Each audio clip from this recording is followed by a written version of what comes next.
છે તો સુખ દુઃખ આવે સર્વે પર જ્ઞાની અથવા અજ્ઞાની હોય, જ્ઞાની ભોગવે સમજીને અને અજ્ઞાની ભોગવે હોય. ઈરાજો નાખતા હોય રોદડા એ રોઈ રોઈ ભોગવે, અને જ્ઞાની હોય તો સમજી ભોગવે. કે થાય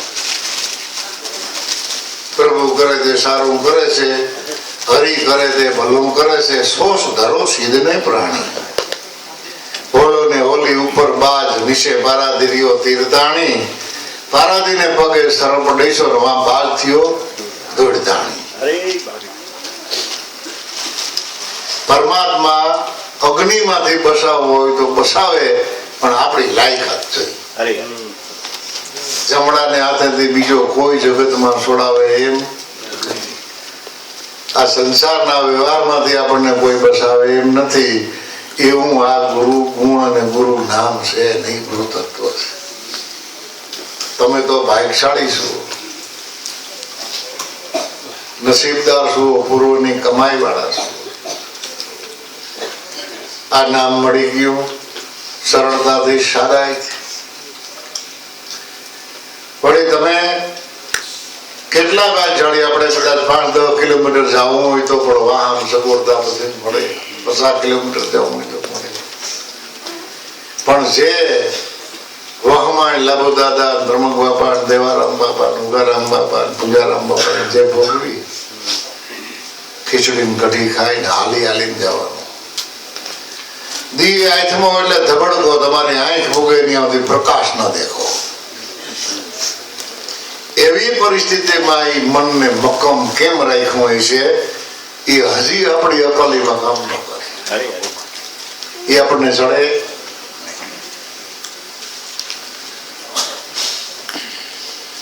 એટલે દ્રઢ વિશ્વાસ છે ભાઈ એના કામથી. એટલે દીધા વિના પામી હુનર કરો હજાર, એક હાંધેદાર 13 તૂટે.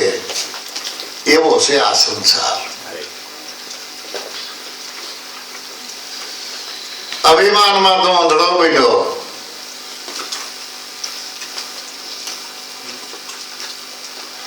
અભિમાનમાં આંધળો બન્યો.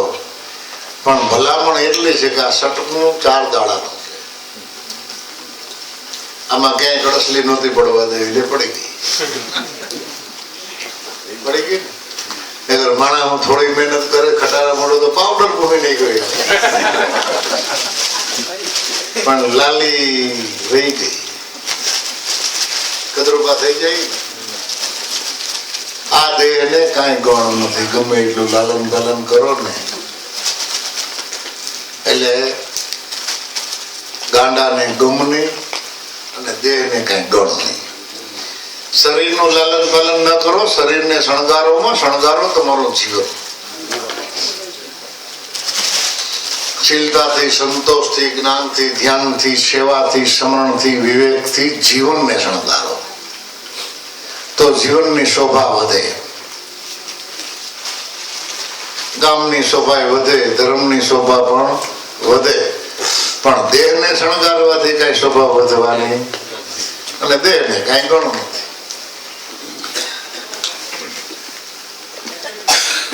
એટલે અભિમાનમાં તો ધડો બન્યો, સટકો દાડા 4. આ મોહ માયામાં તો ભૂલો પડ્યો. જીતી બાજી કા હાય, મનુષ્ય અવતાર પરમાત્મા પાસેથી જીત મેળવવાનું. 84 લાખ અવતાર ફરીને છેલ્લો જન્મ છે, છેલ્લો દિવસ છે, છેલ્લો અવતાર છે. આ અવતારમાં ન સમજાણું, ન સુઈટા તો પછી તો કોઈ ક્યાં જવાનું કાંઈ નક્કી નથી. તો કેમણા યોગારામ દાદા કહેતા કે આ અવતારમાં જે માં મળી, તમને પંપાડી, ખોરામાં બેહાડી, માથે હાથ ફેરવીને પેટ ભરાવે, એવી માં જો વારંવાર જોતી હોય તો ગુરુના ગુણ ગાજો. નહીતર બીજા અવતારમાં માં તો મળશે, પણ થોડી જાય દોરાવતી જાય એવી માં મળશે.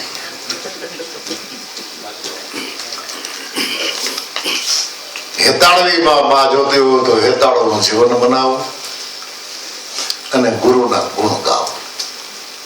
એટલે આ અવતાર થયા પહેલા બીજો અવતાર ખરીદવા માટે આ વચન છે.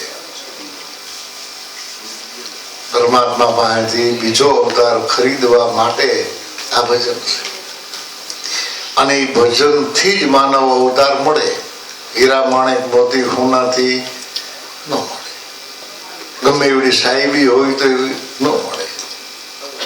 કારણ કે અવતારની કિંમત સત નામના સુકવણાથી મળે, બીજાથી કોઈથી ન મળે. એટલે સ્મરણ કર્યા વિના પાર નહીં પહોંચો. શું કેવું ભાઈ વારંવાર. મેકરણ કાપડી યું કહે છે કે પ્રભુને ભજીને ઉતરો બહુ પાર. મેકરણ કાપડી હિંચીએ તો લાવ ગનો ને લો, મરી જિંદા માનવી કે હિતે રેના નહીં કો. જિંદા દાદા સુધી જીરવી રખી સકર જેસા શેણ, મરી જિંદા માનવી રૂંજા ભલા જાવે. આ મેકરણ ખાઓ પીઓ ને ખીલા દો લાવ ગનો ને લોક, મરી જિંદા માનવી કે હિતે રેના નહીં કો. ખાવું પીવું ખવડાવવું પણ હેતથી પ્રેમથી. પાણી પાવતો એના પુણ્ય પસા, સાયના પુણ્ય છે 100. અન્ન ખવડાવો તો એના અનેક ગણા, પણ જો મન ન કોસવાય તો. મન કોસવાતા ખવડાવો પીવડાવો એમાં કાંઈ ના હોય. આજે આપણે આપણી રીતે ખાઈ પીને ઠામડા મૂકી દઈ, નવરા થઈ જાય અને બરાબર એમ થાય કે હવે પથારીમાં પડી. અને એ ટાઈમે કદાચ કોક આવે સીધાનો જય ભગવાન રામ રામ જય શ્રી કૃષ્ણ, અને પછી રોટલા માંડવા પડે ને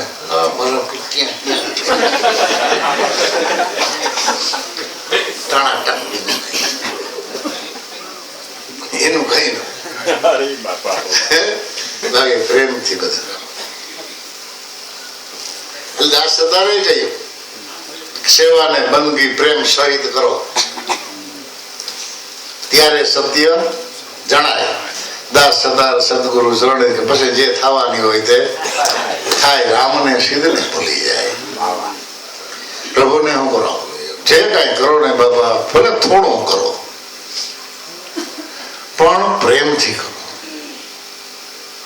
7, 8, 10 મકાન ને તમે પ્લેન બાંધીને મૂકી દો, ક્યાં મકાનમાં રહેવા જાઓ? એના કરતા 10 બાય 10 ની એક ઓયડી પણ તૈયાર કરો તો એમાં રોટલા હેકીને ખવાય. ભલે નાનકડી પણ પૂરી કરો.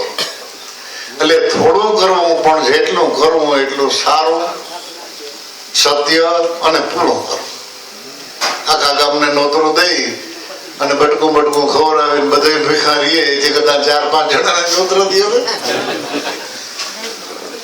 બરાબર, આપણી હેસિયત પ્રમાણે ને ખવડાવો. બાપુ કામ અમારે ઘેર જમવા આવજો ને પછી બટકું રોટલો દે પછી કે વાત થઈ ના, એનો અર્થ કાંઈ નહીં ને. એટલે થોડું. એટલે મેકરણ કાપડી એમ કે છે કે પ્રભુને ભજીને ભાવ કરો. આવો આનંદ તો કરોડો રૂપિયા દઈને તોય બાપા મળે એવો નથી. એ આનંદ આપણને સહજમાં આપ્યો છે. કાંઈ લીધું આપણી પાસેથી. જો સંતો એમ કહ્યું હોત ને કે એક હાથ અહીંથી તમારો દિયો પછી ઉપદેશ આપું તો આપણે જાપ નો જા.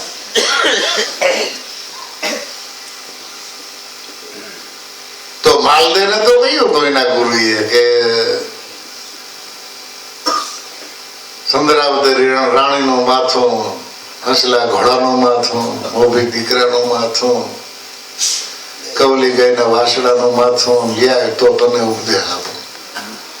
અને કહે છે માણા કે લેવો હોય તો સુરવીર હતો, સાપ ભરીને લેવો કે લ્યો ગુરુજી. અને આપણે આ પાડીએ.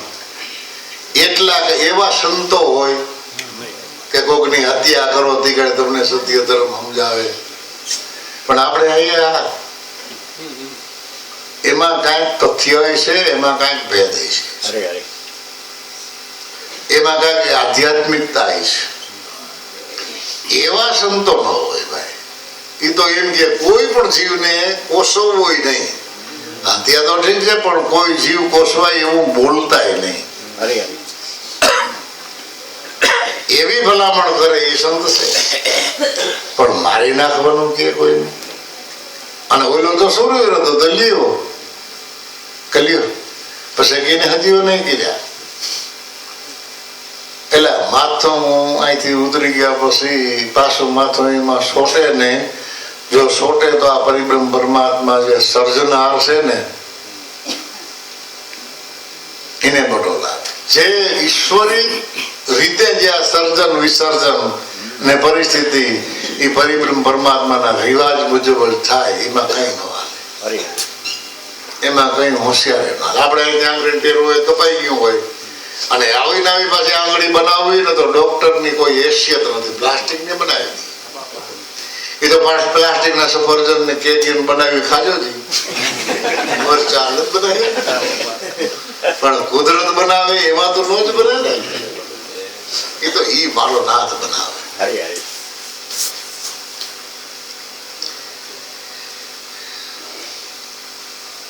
એટલે જગ્યા જ રાખો. કેટલા થઈ ગયા? નારિયેળનું છે તો પાણી ને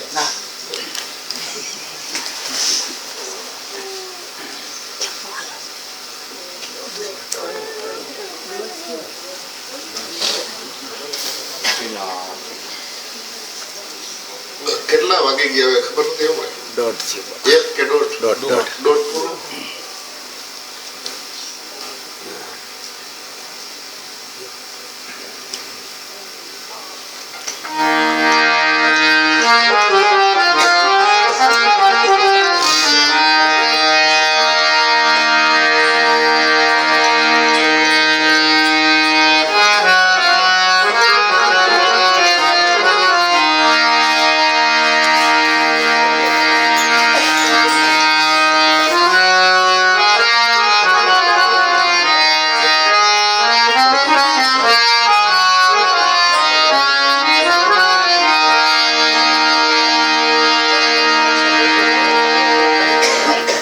સદગુરુને કેવા સ્વરૂપે માનવા, કેવા સ્વરૂપે જોવા,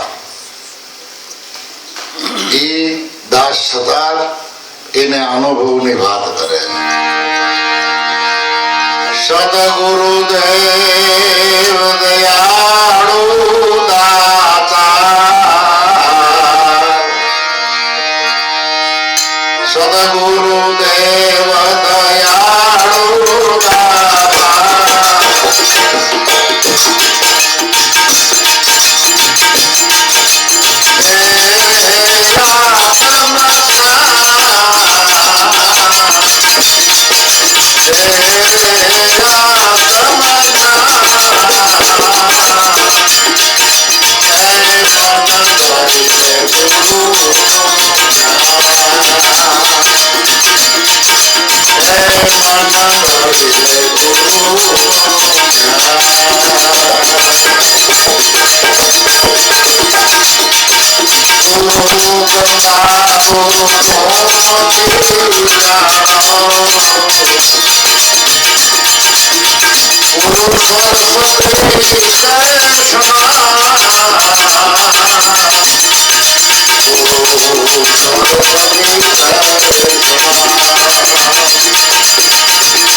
આ ગુરુ મહિમા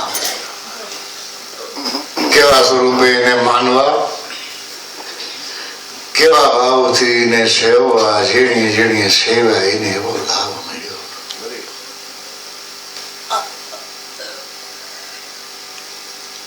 હવે ઘડીક વિહામો દેવો હોય તો ભાઈ નાથાભાઈ ને ક્યાંય ઝપટ બોલાવે, અને હવે થોડોક થાકે લાગે છે. જો કે અવસ્થા તો એટલી બધી નથી થઈ.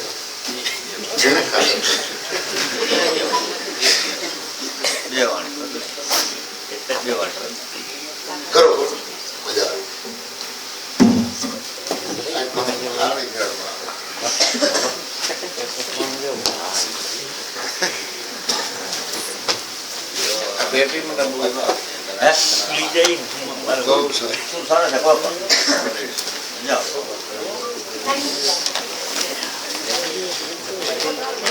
કોઈ ભાગ